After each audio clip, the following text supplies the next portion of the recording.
Mga haso sa baba, eto. Summer, winter. Shhh. Ayan. Ayan, yan po sila oh. Ayan. Ayan sila. Ayan. Tapos na sila nag-exercise. Ngayon, nasusunod. Ito na. Kanilang pagkain. Luto yan, bago luto. Balon-balunan ng manok at ayan ng manok. Yan, ito. Yan, ipanggagawa ko na sila ng pinapalamig ko. Mainit kasi bago luto. Hindi ko mahawakan. Yan. Yan ako muna sila, no? Panggagawa ko sila ng pagkain para makakain na rin sila. Ganyan pong mag-alaga ng aso, ano? Yan, mainit eh. Tag-isa silang kainan, no? Ayusin ko lang, ah. Exercise sila. Wrestling, wrestling.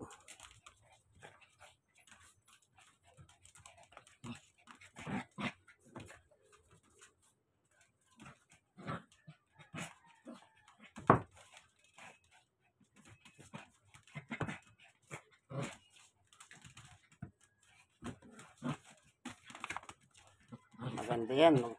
Exercise pa nila yan. Wrestling sila. Exercise yan. Oh.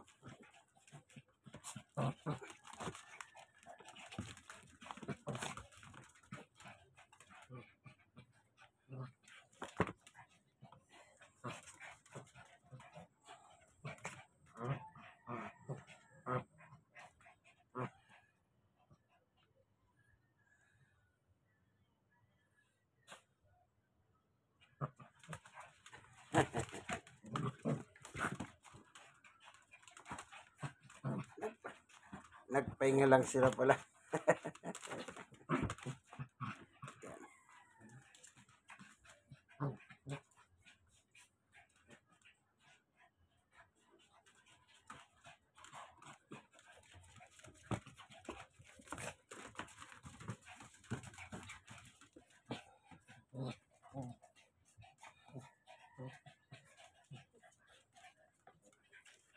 So, ayan ako na sila, ha?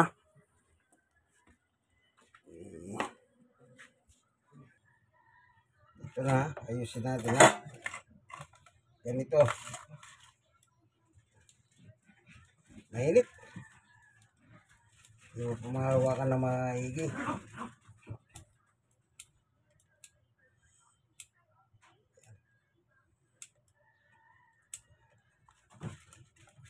Yung balon-balunan, no? Maliliit lang.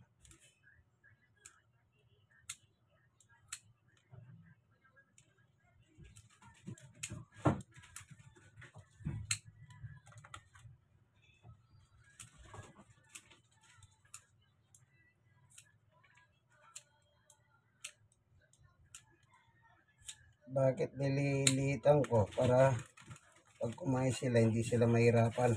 Eh, nagkakarabol na naman.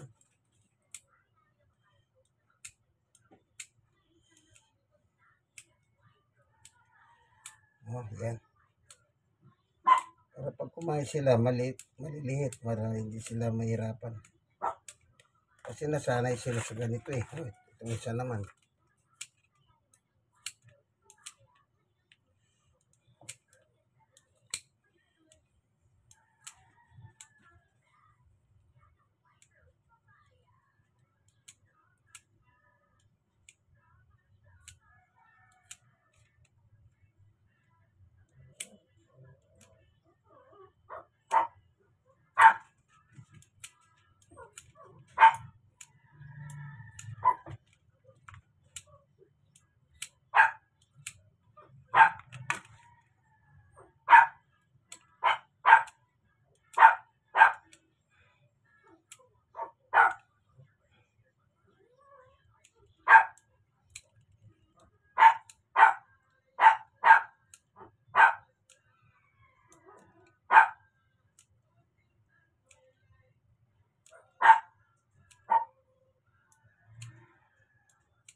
Ayan.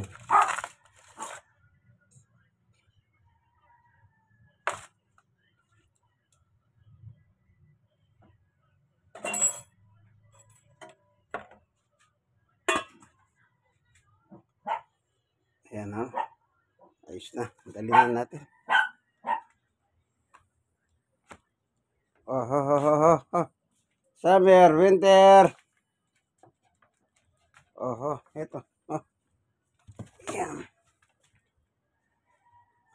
Ito. Kain na. Yan. Oh, ganyan lang.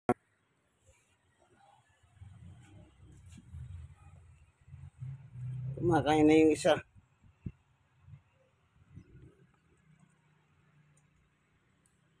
Summer, kain ka na.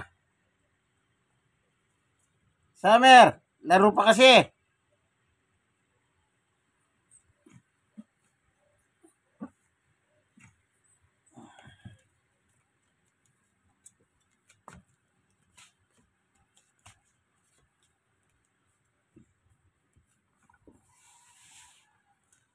Summer, mauubos na yung kay winter. Summer. Ayan, may tira na naman konti.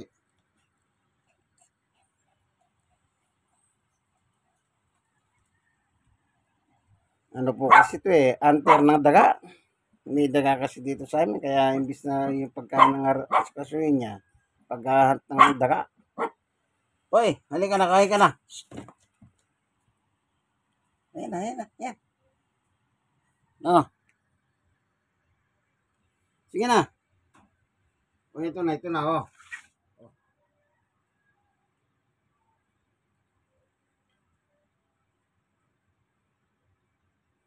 Ayan, kumakain na po. Gusto ganyan, bine-baby pa. Sinusubuan. Anak ng wearing kong... Ay, alam niyo pang pag-aalaga ng aso, kung hindi lang kayo mapagtsaga, ewan ko lang. O, kailangan subusubuan mo pa. Ay, halika. Yan. Kagustuhan mo lang makakain. Tsagahin mo, oh.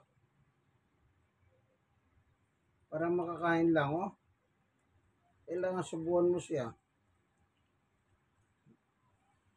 Napaka hindi ko maintindihan anong klaseng ano to.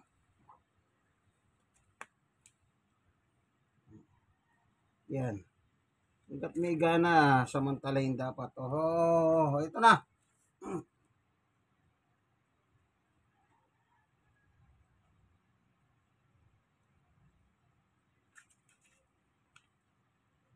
Hmm.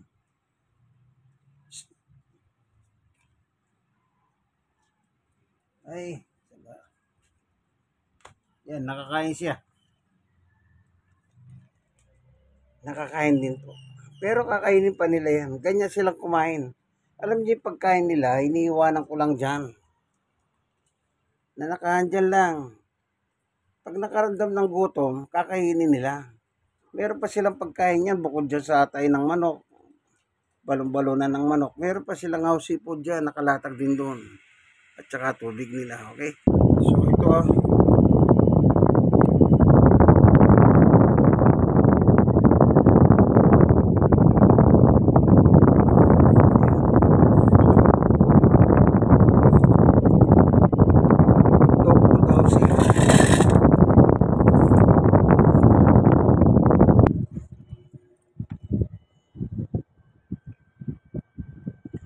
yan, umiinom siya. Umiinom si Summer.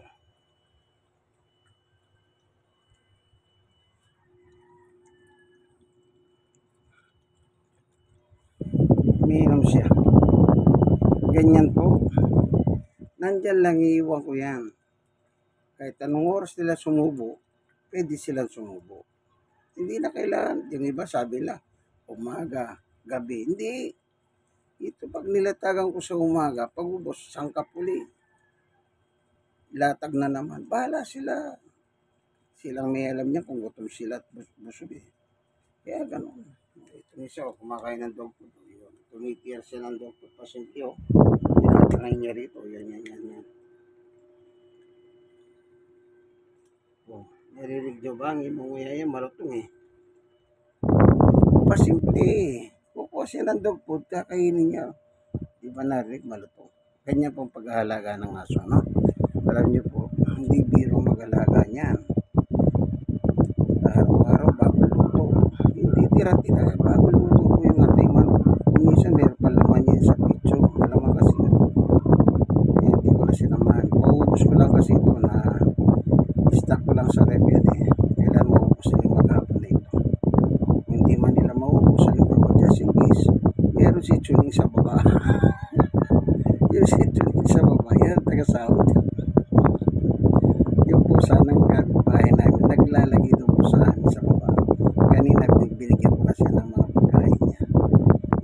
Yan kaya gusto niya kasi nakakasahod siya rito eh. Hindi na siya mag-iimay pa. Yan, timano, laman eh.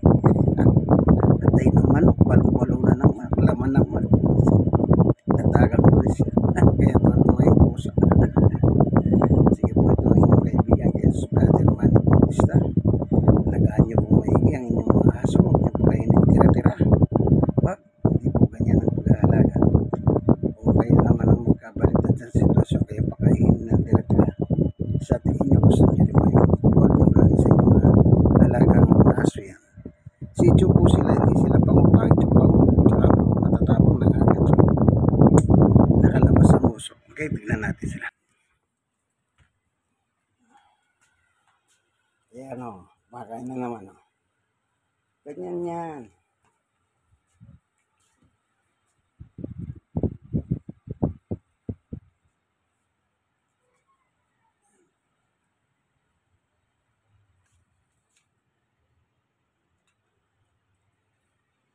Ganyan lang sila. Basta nandyan lang. Basta na gusto portion na dahil lang kumain, kaya lang sila. Yan. So, yung isa, ubos na yung isa, oh. Isa lalagyan na lang. Yan. Isa lalagyan na lang.